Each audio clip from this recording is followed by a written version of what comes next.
Bismillahirrahmanirrahim. Assalamualaikum warahmatullahi wabarakatuh.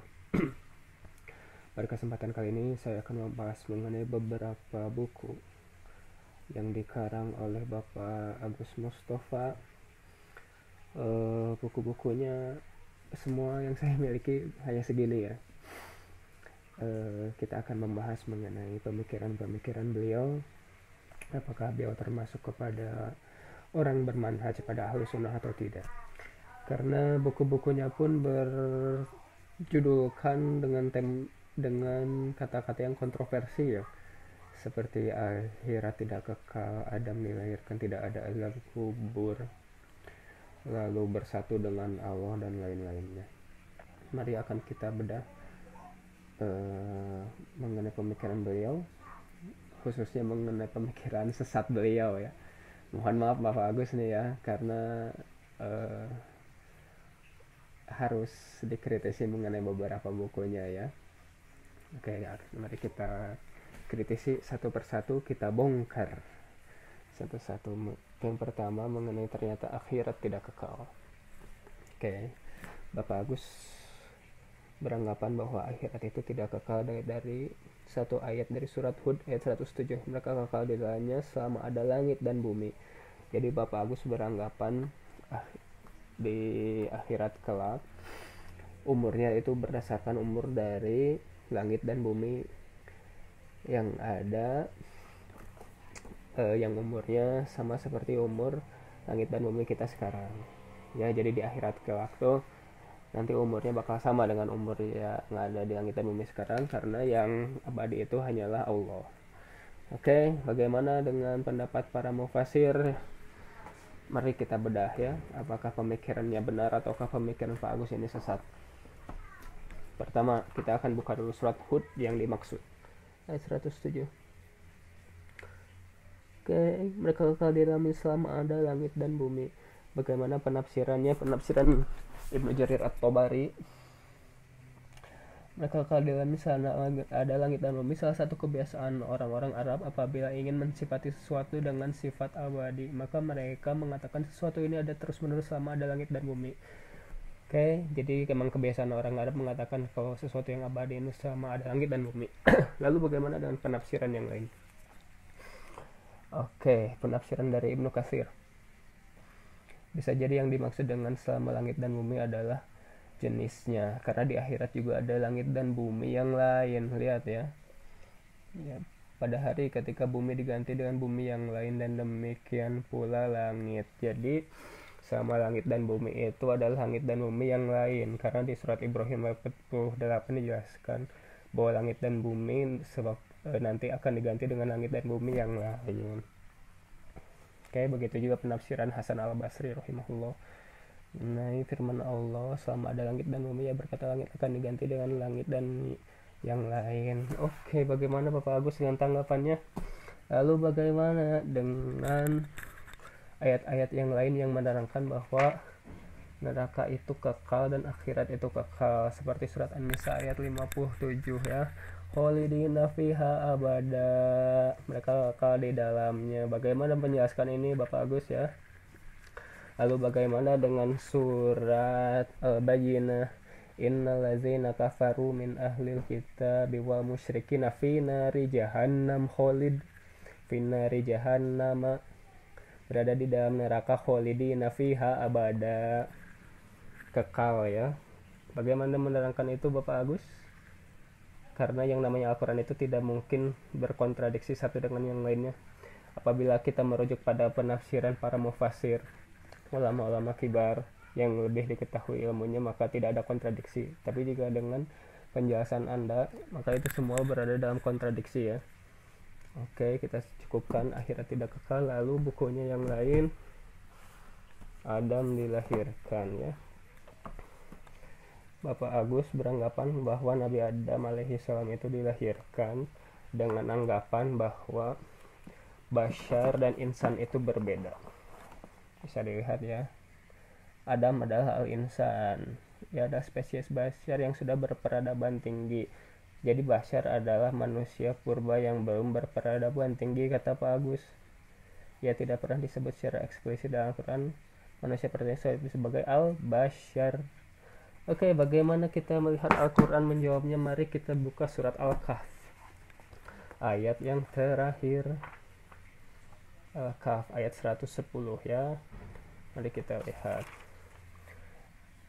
Qul innama ana basyarum mislukum, katakanlah aku basyar seperti kalian. Katakanlah sungguhnya aku ini hanya orang manusia seperti kamu. Lihat, katakanlah hai Muhammad, sesungguhnya aku basyarum mislukum, manusia biasa seperti kamu. Dengan kata-kata basyar, seperti yang kita tahu Nabi Muhammad itu bukanlah manusia purba ya Pak Agus ya. Basyarum. Oke, bagaimana Anda menjelaskan ini? Oke, satu lagi ya. Lalu mengenai tak ada azab kubur. Kepada mereka ditambahkan neraka pada hari pagi dan petang hari, dan pada hari kiamat dikatakan kepada malaikat, masukkanlah Fir'aun dan kaumnya ke dalam azab yang keras. Mari kita buka surat Al-Mu'min ayat 46. Kepada mereka dinampakkan neraka pada pagi dan petang pada hari terjadinya kiamat. Oke, ayat 45-nya kita lihat. Maka Allah memerintahnya dari kejahatan tipu daya mereka, dan Firaun beserta kaumnya dikepung oleh azab yang amat buruk. Azab. Oke, itu menerangkan azab. Dan di buku ini Bapak Agus menerangkan, ini judulnya sih pada kayak tanda seru ya, karena di akhir buku pun Bapak Agus berkesimpulan mengembalikan kepada pembaca apakah meyakini ada azab kubur atau tidak, dikembalikan kepada pembaca. Padahal sudah dijelaskan dengan terang di Al-Quran ini mengenai azab, dan Bapak Agus di buku ini menerangkan tidak ada ayat Al-Quran yang menerangkan mengenai azab kubur. Benarkah seperti itu? Mari kita lihat surat Al-An'am ya.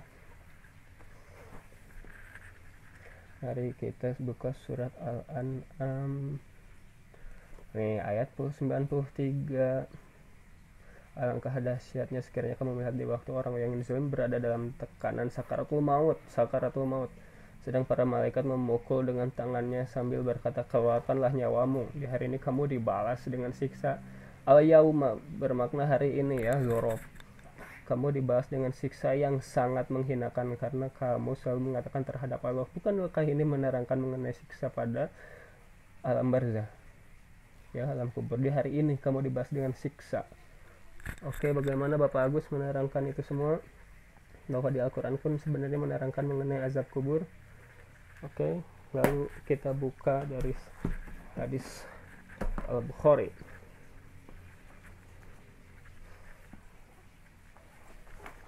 Oke, nomor hadis 216. Nabi SAW melewati suatu kebun di antara kebun-kebun Madinah. Keduanya dan mendengar suara dua manusia yang disiksa di alam kubur. Nabi SAW bersabda, keduanya disiksa, dan tidaklah keduanya disiksa karena dosa besar. Yang satu dosanya karena tidak bisa menjaga air kencing, yang satu tidak bisa, yang satu lagi dosanya karena namimah alias mengadu domba. Oke, di sini dijelaskan ayat hadis riwayat Abu Hurairah ayat nomor 216 mengenai siksa kubur. Lalu bacaan kita saat at-tahiyatul akhir, Allahumma inni a'udzubika min azabi jahannam wa min azabil qabri wa min azabil qabri, dari azab kubur. Ya Bapak Agus, bagaimana menerangkan itu semua? Lalu kita lihat Bapak Agus berbicara mengenai masalah hadis. Jadi tidak disebutkan bentuk azab yang dimaksudkan, berbeda dengan azab neraka yang kena gampang disyariatkan oleh Al-Quran. Berarti itu salah, tadi sudah dijelaskan ya, azab kubur ada di dalam Al-Quran. Oke, dalam pandangan kelompok kedua ini, cerita-cerita hadis harus bersumber dari Al-Quran sebagai sumber utama, karena tugas utama Rasul menyampaikan Al-Quran kepada manusia, belum tandingan kepada beliau karena melarang. Nah ini kan, karena itu tidak heran Rasulullah pernah melarang penulisan hadis. Betul, pernah melarang penulisan hadis itu di awal-awal Abu Bakar ya. Abu Bakar menjadi khalifah, memang pelarangan terjadi oleh khalifah Abu Bakar. Dan Rasulullah pun pernah melarang penulisan hadis karena waktu itu wahyu masih turun. Jika hadis dituliskan maka bisa ditengarai akan menjadi pencampuran Al-Quran dan juga hadis. Makanya Rasulullah pernah melarang penulisan hadis. Itu ada di Muqaddimah Syarah Sahih Muslim Al-Minhajnya Imam An-Nawawi ya. Lalu kita lihat lagi. Kita bisa membayangkan betapa riskannya kita memahami ucapan Nabi berdasarkan cerita dari orang lain. Lah, karena memang sanad pun seperti itu Bapak Agus ya, cerita dari orang lain yang memiliki sifat thiqoh alias terpercaya, orangnya soleh dan dobit. Dobit itu ingatannya kuat. Bukannya kita tidak percaya tapi harus hati-hati karena sangat boleh jadi orang-orang yang meriwayatkan hadis itu tidak paham 100% lah. Bapak Agus tidak paham mengenai ilmu mustalah hadis ya. Bagaimana hadis itu menjadi sahih, bagaimana hadis itu menjadi hasan, bagaimana hadis itu menjadi dhaif. Seandainya Rasulullah sekarang ini masih hidup, kita pasti akan mengatakan samina wa ata'na kami dengan komentar. Tapi karena hadis itu diceritakan berdasarkan pemahaman, maka kita harus menyeleksi dengan sangat ketat. Oke Bapak Agus, ini tuh saya mencurigai adalah inkar sunnah ya. Oke, Bapak Agus mengatakan menyampaikannya adalah maknawi Al-Quran sumber utama, sedangkan hadis adalah penjelasan Rasulullah terhadap Al-Quran. Cara menyampaikannya maknawi alias berdasarkan pemahaman, bukan lafzi. Aduh, ngaco sekali ini. Ulama-ulama yang meriwayatkan hadis rawi-rawi itu rawi-rawi sahih banyak yang rawi dobit, ingatannya kuat, menyampaikannya pun berdasarkan lafzi. Jika seorang rawi itu sikoh, terpercaya tapi ingatannya buruk, maka akan turun menjadi hasan Bapak Agus ya. Oke, bagaimana dengan jika rawi itu tidak sikoh dan ingatannya buruk, maka itu menjadi doif atau doif jidan pun bisa jika cacatnya ada banyak ya. Jadi Bapak Agus ini aduh bingung saya juga, bisa dikatakan mengenai tulisannya ini seperti yang ingkar sunnah ya, karena dari buku-bukunya pun saya jarang menemukan hadis, bahkan tidak menemukan sama sekali, hanya satu di bukunya Mengubah Takdir.